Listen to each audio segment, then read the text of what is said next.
I remember it, the fall of my home, as if it was yesterday. The Kakan people started to migrate to Mesa Verde, and the population expanded. In order to sustain these larger populations, the farmers, including my husband, dedicated more and more of their labor to farming. The population also caused the environment we lived off of to quickly decline. Animals and plant species that we relied on quickly disappeared. Also, because Mesa Verde was a cliff dwelling, the larger population reduced our mobility and made it harder to reach our farms that were located on top or over the cliff dwellings.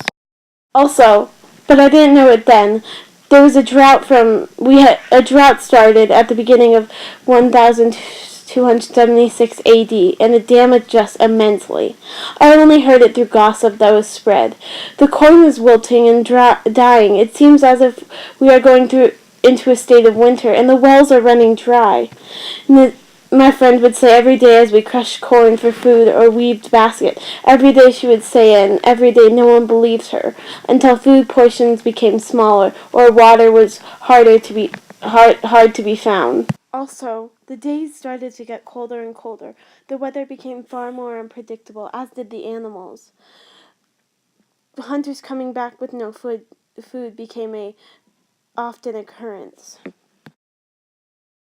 People started to talk. People started saying, "We must leave. We are all gonna die. We can go to other villages." Rumors became harder and harder to avoid.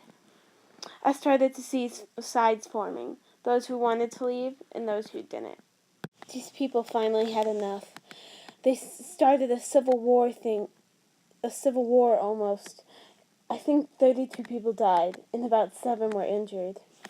Finally, it got too cold. The crops died, the water dried out. Those who really wanted to leave convinced them all. We all were going to leave to the nearest villages. Most of the Anasazi people, including my family, migrated southeast to the other villages.